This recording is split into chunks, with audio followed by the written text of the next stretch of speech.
Hello friends, welcome back to my channel Gyan Sankalp. तो friends, आज हम हिस्ट्री पीजीडी के प्रीवियस ईयर के क्वेश्चंस कर रहे हैं। उसी की सीरीज में आज हम 2002 का क्वेश्चंस करने वाले हैं। साथ ही साथ हर क्वेश्चन का व्याख्या भी मैं कराऊंगी, ताकि इससे रिलेटेड कोई अदर क्वेश्चन भी बने आने वाले एग्जाम में, तो आपको काफ़ी हेल्प करेगा।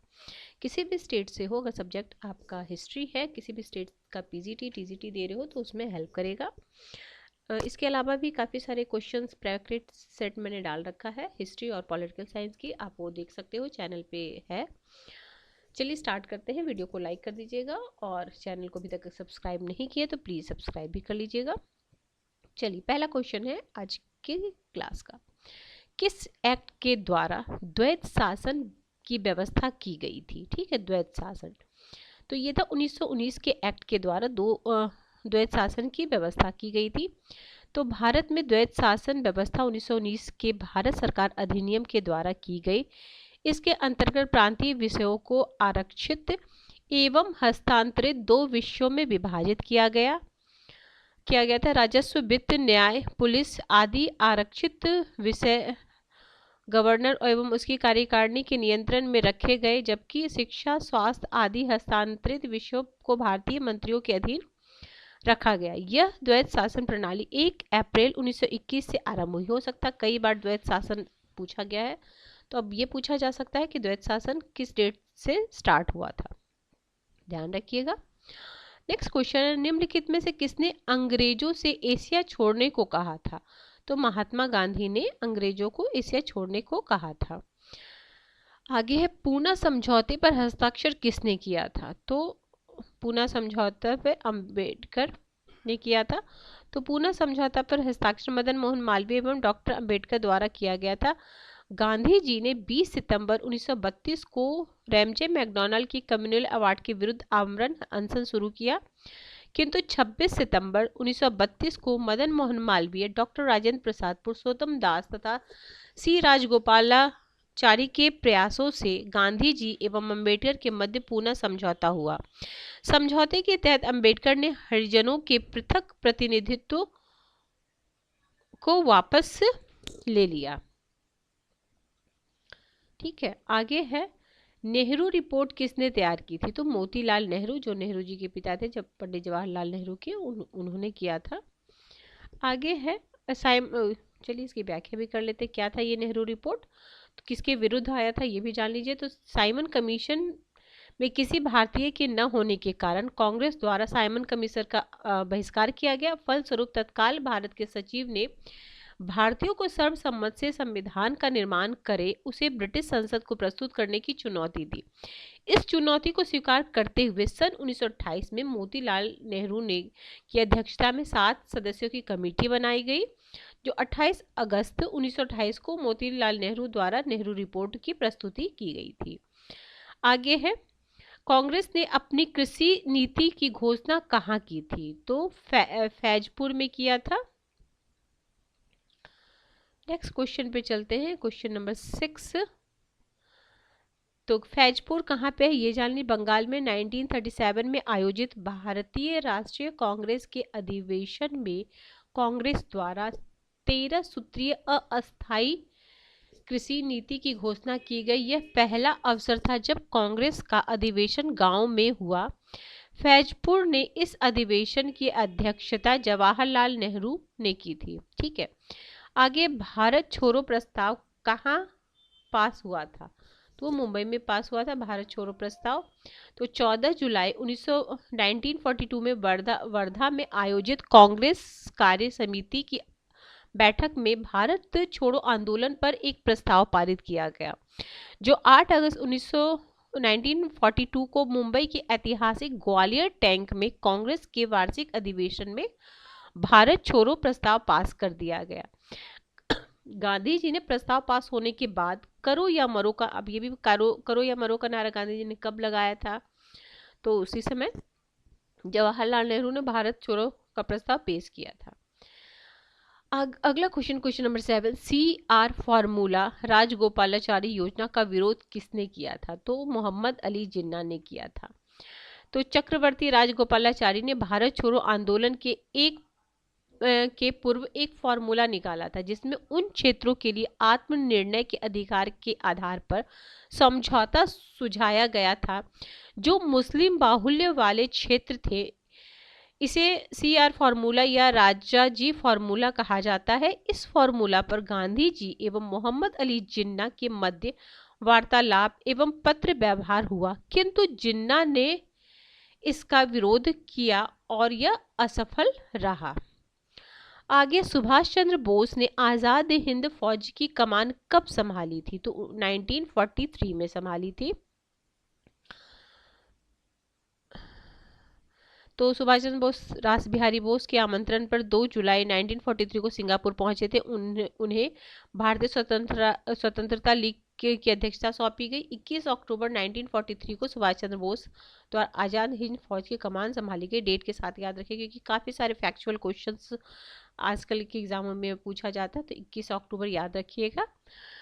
आगे है, सत्ता का लालच भी भारत के विभाजन को स्वीकार करने का एक कारण था, यह किसने कहा? तो ये कहते हैं माइकल ब्रीचर ने। ठीक है। 14 मार्च 1925 को जन्मे माइकल ब्रीचर कनाडा की रॉयल सोसाइटी के सदस्य थे, जिन्होंने 1959 में नेहरू एक राजनीतिक जीवन पुस्तक में यह आरोप लगाया कि सत्ता का लालच भी भारत के विभाजन को स्वीकार करने का एक कारण था। नेहरू की इस जीवनी में स्वतंत्रता आंदोलन में नेहरू की भागीदारी और भारतीय राष्ट्रवाद के आरंभिक वर्षों की राजनीति के 40 वर्षों में भारत के राजनीतिक इतिहास का वर्णन है। आगे, भारत में प्रथम आम चुनाव कब हुआ था? तो इसमें ऑप्शन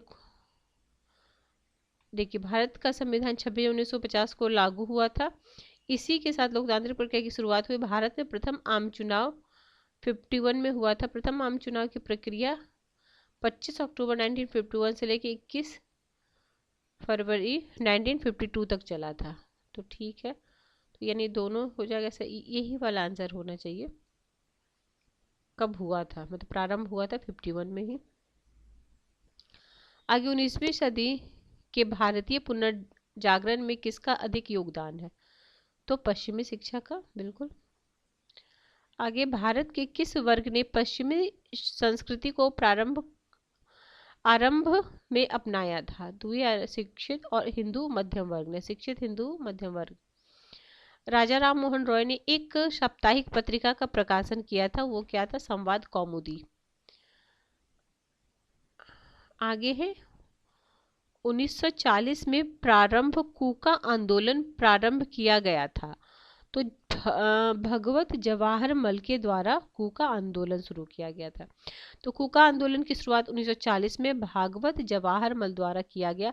कूका आंदोलन आरंभ में धार्मिक आंदोलन था जिसका उद्देश्य सिख धर्म में प्रचलित बुराइयों को दूर करना था। आगे क्वेश्चन नंबर 15, स्वामी दयानंद सरस्वती ने एक राजनीतिक विचार की शुरुआत की, वह था स्वराज। आगे है क्वेश्चन नंबर 16, स्वराज शब्द का सर्वप्रथम प्रयोग करने वाले व्यक्ति भी क्या थे? ये भी क्वेश्चन स्वामी दयानंद सरस्वती। इन्होंने राजनीतिक विचार के रूप में स्वराज शब्द का प्रयोग किया। उन्होंने वेदों की ओर चलो तथा हिंदू के लिए भारत का नारा बुलंद किया। आगे, इस प्रकरण में अरविंद पर मुकदमा चलाया गया था? तो अलीपुर बम कांड में। एनी बेसेंट ने होम रूल को कब रोका? तो 1917। आगे है, रविन्द्रनाथ टैगोर ने किसकी स्थापना की है? तो सबको पता है, विश्व भारती विश्वविद्यालय। तो 1921 में विश्व भारती विश्वविद्यालय 1921 में रविन्द्रनाथ टैगोर द्वारा की गई। यह विश्वविद्यालय कोलकाता यानी वेस्ट बंगाल में है। आगे, इंडियन नेशनल कांग्रेस का अधिवेशन 1885 में मूलतः कहाँ होना था? तो ये होना था पूना में। 1916 में लखनऊ समझौता किसके मध्य किया गया था? तो ये कांग्रेस एवं मुस्लिम लीग के मध्य किया गया था। आगे क्लाइव ने एक व्यक्ति के जाली हस्ताक्षर का प्रयोग किया था, तो वॉटसन। आगे है बक्सर के युद्ध में अवध का एक नवाब भी पराजित हुआ, वह था सुजाउद्दौला था। तो बक्सर का युद्ध 1764 में अंग्रेजों एवं मीर कासिम के बीच हुआ था। इस युद्ध में मीर कासिम का साथ अवध के नवाब सुजाउद्दौला एवं मुगल सम्राट शाह आलम द्वितीय ने दिया था। 22 अक्टूबर 1764 को बक्सर के युद्ध में हेक्टर मुनरो के नेतृत्व में अंग्रेजी सेना ने इन तीनों की सम्मिलित सेना पराजित कर दिया। आगे ईस्ट इंडिया कंपनी ने किसे पहला गवर्नर जनरल बनाया था, तो वॉरेन हेस्टिंग्स को पहला गवर्नर जनरल बनाया था। रेगुलिंग एक्ट 1773 के प्रावधानों के अनुसार बंगाल का गवर्नर अंग्रेजी क्षेत्रों में गवर्नर जनरल कहा जाने लगा, अतः ईस्ट इंडिया कंपनी द्वारा वॉरेन हेस्टिंग्स को भारत का पहला गवर्नर जनरल बनाया गया। आगे एक संधि से 20 वर्ष तक अंग्रेजों और मराठों के मध्य शांति बनी रही, वह था सालवाई की संधि। तो सालवाई की संधि कब हुआ था? 1782 में द्वारा अंग्रेजों एवं मराठों के मध्य लगभग 20 वर्षों तक शांति बनी रही। यह संधि प्रथम आंग्ल मराठा युद्ध 1775 से 82 ईस्वी का परिणाम था। प्रथम आंग्ल मराठा युद्ध माधवराव नारायण द्वितीय के समय हुआ था। आगे है आधुनिक भारतीय न्याय व्यवस्था का जन्मदाता किसे कहा जाता है, तो कॉर्नवालिस को कहा जाता है। निम्न में से किस तिथि को अंग्रेजों ने कलकत्ता पर पुनः अधिकार कर लिया था, तो 2 जनवरी 1757। नेक्स्ट है रॉबर्ट क्लाइव द्वारा कलकत्ता के प्रभारी मानिक चंद्र को घूस देकर 2 जनवरी 1757 को कलकत्ता पर पुनः अधिकार कर लिया गया। आगे है क्वेश्चन नंबर 27, बंगाल में कुछ दस्तकारों एवं अंग्रेजों ने अत्याचार किए थे, तो जुलाहे। आगे अंग्रेजों द्वारा भारत में धन निष्कासन के विचार की व्याख्या किसने की है, तो दादा भाई नौरोजी। आगे है तालुकादारी व्यवस्था संबंधित है, तो अवध से। 1857 के विद्रोह के समय डॉक्टर आर.सी. मजूमदार के विचार की कटु आलोचना हुई। उनके विचारानुसार सामान्य जनता का अंग्रेजों के प्रति दृष्टिकोण सहानुभूतिपूर्ण था। आगे है निम्नलिखित विदेशी यात्रियों में से कौन मुगल साम्राज्य में नहीं आया था, तो ये था डोमिंग पेस। बर्नियर आए थे, ट्रेवनियर आए थे और सर थॉमस रो आए थे, ये भी ध्यान रखिए। नेक्स्ट क्वेश्चन पे चलते हैं। अगला प्रश्न है आपके लिए, निम्नलिखित में कौन मुगल साम्राज्य के पतन के लिए उत्तरदायी कारण नहीं था, तो ये था प्राकृतिक आपदा। मुगल आगे मैच करना है। खुलासत उल तवारिक, लुब्बा उल तवारिक, फुतुहाते आलमगीरी, नुस्खा ए दिल कुशा। तो देखिए खुलासत उल तवारिक सुजान राय, फिर लुब्बा उल तवारिक है आपका राय वृंदावन, फिर है फुतुहाते आलमगीरी, ये है आपका ईश्वर दास नगर, नुस्खा ए दिल कुशा, ये है आपका भीमसेन बुरहान। आगे है बाबर के आक्रमण के समय विजयनगर साम्राज्य का शासक कौन था, तो कृष्णदेव राय था। आगे कृष्णदेव राय के दरबार में अष्टदिग्गज कौन थे, तो 8 तेलुगु कवि थे जिनको अष्टदिग्गज कहा जाता था। उपलब्ध स्रोतों के आधार पर शिवाजी का उदय अनुरेखित किया जा सकता है, तो 1644 में। नेक्स्ट क्वेश्चन है आपका क्वेश्चन नंबर 37 में है पानीपत के तृतीय युद्ध में मराठों ने अस्थायी रूप से किससे सहायता प्राप्त करने में असफलता प्राप्त हुई, तो जाटों से। एक राजपूत राजा ने अंग्रेजों को धार्मिक नीति के बारे में एक चेतावनी लिखित रूप से भेजी थी, उसका नाम क्या था, तो उसका नाम था जोधपुर के महाराजा जसवंत सिंह। आगे शाइस्ता खां ने अपना अंगूठा खोया था तो लाल महल में। अंगूठा कहाँ खोया था? लाल महल में। आगे शिवाजी के दवीर या सुमंत कौन थे? तो ये थे रामचंद्र त्र्यंबक। ठीक है, रामचंद्र त्र्यंबक। आगे निम्नलिखित मौर्यवंशी शासकों में से किसने केवल कश्मीर पर शासन किया था? तो जौलाक ने किया था केवल कश्मीर पे। आगे है महमूद गजनवी ने किस अनुक्रम में भारत पर आक्रमण किया था? तो मुल्तान, थानेश्वर, कश्मीर, मथुरा, कन्नौज। ठीक है, नेक्स्ट क्वेश्चन है, खलीफा का मान्यता पत्र प्राप्त करने वाला दिल्ली के प्रथम सुल्तान कौन थे? तो वो थे इल्तुतमिश। खलीफा का मान्यता पत्र प्राप्त करने वाला दिल्ली का प्रथम सुल्तान इल्तुतमिश था। 18 फरवरी 1229 को बगदाद के खलीफा ने इल्तुतमिश को सुल्तान ए आजम की उपाधि प्रदान की। आगे मिनहाज ने अपने ग्रंथ तबकात ए नासिरी को समर्पित किया।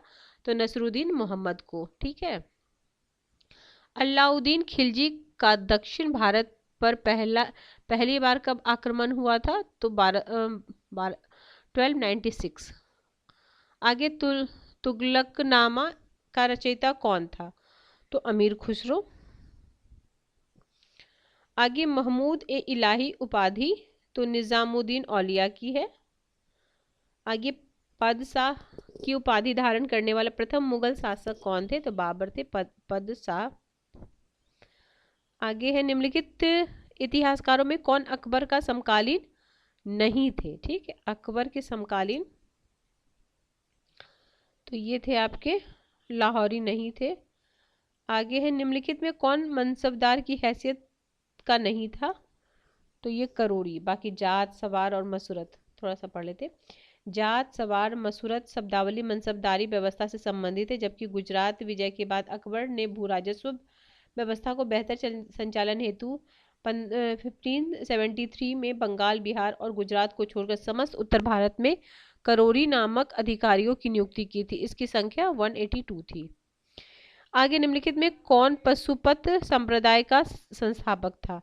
तो लकुलेश जो थे वो पशुपत संप्रदाय के संस्थापक थे।